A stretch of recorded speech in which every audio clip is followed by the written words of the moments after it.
여러분, 사람이 많은 중요한 모임에 갔을 때 나만 너무 작은 것 같아서 위축된 적 있으세요? 키가 조금만 더 컸으면 얼마나 좋을까 하는 아쉬움이 있는 분들 있으시죠? 제가 20대쯤 친구가 저한테 너는 키가 몇 센치야? 라고 물어보더라고요. 제가 이렇게 대답을 했었어요. 주머니 돈이 많으면 키가 커지고 돈이 없으면 키가 줄어든다고요. 그게 무슨 뜻인지 아시죠? 오늘은 제가 옷으로 키가 커 보이는 방법을 알려드리려고 해요. 옷을 어떻게 입으면 더 작고 초라해 보이기도 하고 또 어떻게 입으면 키가 커 보이면서도 예뻐 보인다는 소리 듣기도 하잖아요. 사실 저는 키가 157에 하체가 통통한 편이에요. 그래서 어릴 때 아톰 다리니 코끼리 다리니 놀림을 받기도 했었는데요. 그땐 아주 약간의 컴플렉스가 있었어요. 지금은 높은 힐 신지 않아도 제가 키도 커 보이면서 하체도 날씬해 보인다는 말을 아주 자주 듣습니다. 그 비결은 아주 간단하게 바꿀 수 있는 이 세 가지 코드를 알고 제 몸에 적용한 덕분이에요. 옷이 뭐가 잘 어울리는지도 모르겠고 옷가게 판매원이 잘 어울린다고 해서 사왔는데 옷장에 처박아 놓은 옷 많지 않으세요?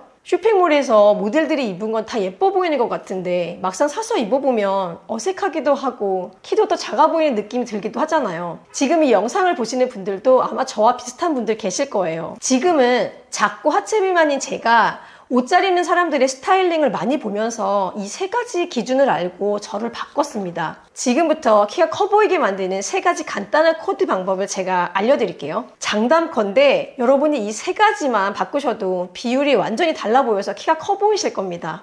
그럼 함께 보실까요? 옷을 잘 입는 가장 좋은 방법은 잘 입는 사람들을 많이 보고 따라 입어보는 게 가장 중요해요. 그래서 제가 키가 작지만 옷을 잘 입는 셀럽 3분의 착장을 모아왔습니다. 한국인이면 너무 좋겠지만 스타일링을 참고할 만한 분의 사진 자료가 거의 없어요. 그래서 해외 셀럽들의 패션 사진으로 같이 배워보실게요. 패션에 약간의 관심이 있는 분이라면 다 알만한 분들입니다. 첫 번째는 러시아의 패션 에디터인 미로슬라바 듀마입니다. 이분도 이제 중년의 나이에 키가 약 154cm로 알려져 있어요. 이분의 착장을 한번 볼까요? 이분이 패션 에디터이니 얼마나 옷에 신경을 쓰시겠어요. 첫 번째 사진을 보시면요. 첫 번째는 허리선이 올라와 있으니 다리가 상대적으로 길어 보이죠? 패션 업계에서 키가 커 보이는 공식 중 하나가 허리선 비율을 올려서 다리가 길어 보이게 하는 거예요. 그런데 이분은 이런 공식을 철저하게 지키고 계세요. 바지 길이가 짧을 때는 스킨 컬러의 신발들을 신어서 연결감이 있으니 이것도 다리가 길어 보이는 효과가 있고요. 두 번째는 같은 톤의 상하의로 입어주셨어요. 키가 커 보이는 공식 두 번째가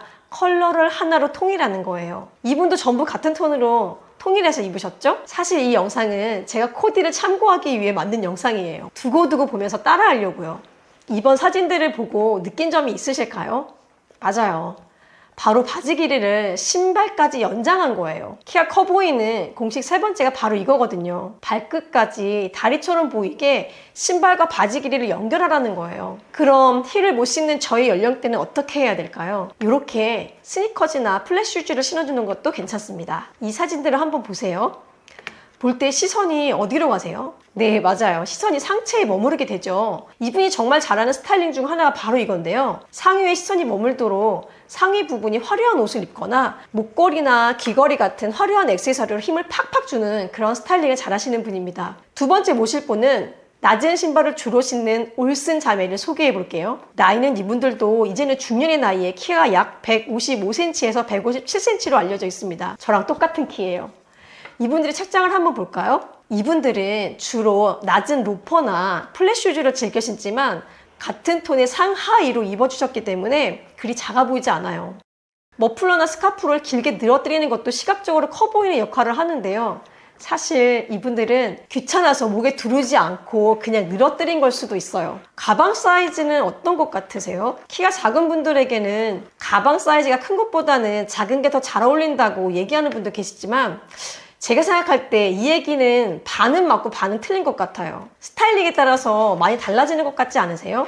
올슨 자매도 대부분의 책장에서 큰 가방을 들고 있었지만 멋있지 않나요? 제가 10년 이상 가방을 만드는 사람으로서 여기서 가방 팁을 하나 드리자면요. 소가죽으로 만든 빅사이즈 가방은 어떤 브랜드를 막론하건 정말 무겁다는 거예요. 여러분도 들어보셔서 아시죠? 올슨 자매 같은 가방들 보이시나요? 이분들이 꼭 돈이 많아서 악어 가죽으로 만든 빅사이즈 가방을 들고 다니는 게 아니에요. 악어 가죽으로 만든 가방은 소가죽에 비해서 가볍거든요. 저도 소가죽 버킨백이 있지만 정말 무거워서 들고 다닐 수가 없어요. 벽돌을 넣고 다니는 그런 느낌이라고 할까요? 가방이 커도 가벼운 소재의 가방이 정말 좋잖아요. 그래서 연세가 드실수록 악어 가죽으로 만든 가방을 많이들 찾으시는데요. 그 이유가 고급스럽거나 또는 비싼 가방을 들고 다닌다는 걸 보여주고 싶어서가 아니라 가볍기 때문에 드신다는 거예요. 악어 가죽으로 만든 가방은 견고하면서도 정말 가볍습니다. 이 책장을 보시면 또 중요한 자리에서는 이분들은 허리선이 높은 바지와 같은 컬러의 신발들을 신어줬어요. 연결감 있게 보여서 다리가 길어 보이는 효과가 있죠? 하의와 같은 색상의 부츠도 다리가 길어 보이는데 효과가 있어요. 하의가 일자핏보다는 슬림한 스타일이 조금 더 다리가 길어 보이기도 해요. 그래서 저는 평소에는 로퍼나 스니커즈를 즐겨 신기 때문에 슬림한 바지를 입고요. 좀 격식 있는 자리를 갈 때는 통이 좀 있는 바지에 굽이 있는 구두들을 신습니다. 그렇다고 뭐 12cm짜리 하이힐을 신지는 못하고요. 세 번째로 이분은 패션 인플루언서 리앤 로리스라는 분인데요. 이분의 키는 약 157cm 정도 된다고 해요. 통통한 키장녀 분들이 참고하시면 좋을 것 같아서 찾아왔습니다. 몸매가 날씬해야만 예쁠 것 같지만 이분을 보면 마음이 좀 바뀌실 거예요. 통통하시지만 코디를 너무 잘하셔서 전혀 작은 느낌이 없으시잖아요. 슬림한 팬츠도 잘 어울리시고 와이드 팬츠도 잘 어울리시고 정장도 너무너무 잘 어울리세요. 캐주얼한 스타일도 고급지게 잘 입으시고요.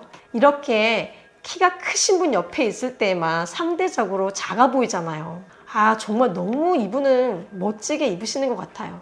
마지막으로 잊어버리기 전에 제가 한 번 더 정리해 드릴게요. 다 필요 없고 위에 착장 중에 가장 마음에 드는 대로 한번 입어보시는 거예요. 저도 한 착장 골랐습니다. 그런데 여러분, 오늘 보여드린 사진들을 보면서 한 가지 공통점을 느끼지 않으셨나요? 옷도 중요하지만 결국 전체적인 분위기를 결정하는 건 가방이라는 거예요. 제가 10년 넘게 가방을 제작하고 명품 가방들을 뜯어서 헤쳐해보니 점점 더 고급스러운 가죽, 점점 더 퀄리티가 좋으면서도 가벼운 가방에 관심이 가게 되더라고요. 눈만 아주 높아져서 웬만한 건 눈에 차지 않는다는 단점이 생기긴 했지만요. 그러다 보니 점점 질 좋은 가죽들만 찾게 되고요. 결국 최상의 가죽인 악어 가죽으로 만든 가방들만 눈에 들어오더라고요. 제가 가죽에 푹 빠져서 명품 매장들을 많이 둘러봤거든요. 마음에 드는 디자인이 있으면 가격도 알아봤었는데요. 정말 입이 다물어지지 않는 가격이더라고요. 발렉스트라 악어백은 보통 1,000만 원대에서 3,000만 원대고요. 샤넬의 악어백 역시 극소량만 제작됐는데 2,000만 원대에서 4,000만 원을 넘어가고요. 에르메스는 기본 악어백이 보통 5,000만 원에서 1억대를 넘어가요. 지인분이 이번에 에르메스 매장에서 히말라야 악어백을 문의했었는데요.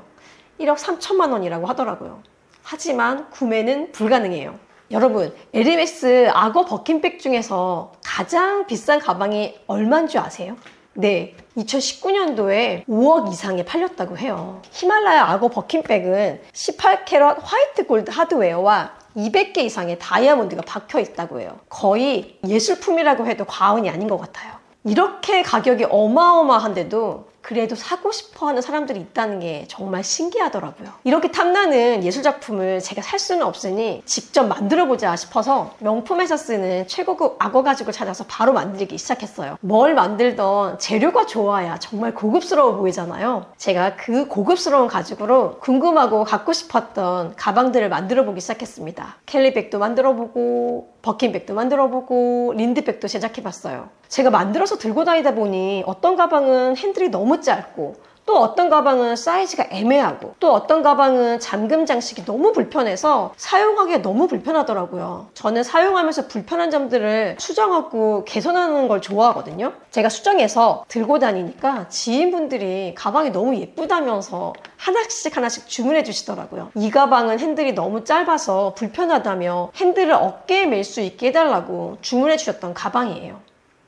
이 가방은 남편분이 아내분에게 생일 선물로 주문해 주셨던 가방인데요. 아내분과 영화를 보다가 아내분이 저 가방 너무 예쁘다고 했던 말을 기억하셨다가 깜짝 생일 선물로 준비하셨었어요. 여기저기 찾아보고 온라인도 다 검색해봤지만 아무리 찾아도 그 가방을 찾을 수 없다고 저희 공방을 찾아주셨는데요. 영화 속에 나오는 장면 하나를 캡처해가지고 갖고 오셨더라고요. 그래서 결국은 제가 그 영화를 열심히 보고 영화 속 가방을 참고해서 구현해드렸던 가방이에요. 그래서 저에겐 참 재미있고 의미 있는 작업이었는데요. 아내분께서 저희 공방에 직접 찾아오셔서 고맙다고 해주셔서 정말 뿌듯했던 가방입니다. 그리고 이 가방은 악어 가죽 중에서도 가장 고급스러운 히말라야 악어 가죽을 제작해드린 가방인데요. 압구정 고객분이 이탈리아 여행 가셨다가 사오신 가방이에요. 너무 마음에 들어서 같은 디자인으로 히말라야 악어 가죽으로 만들어 달라고 하시더라고요. 제가 소개해드렸던 명품 브랜드의 악어 가죽 가방과 비교했을 때 명품에서 사용하는 그 악어 가죽으로 제작해드렸지만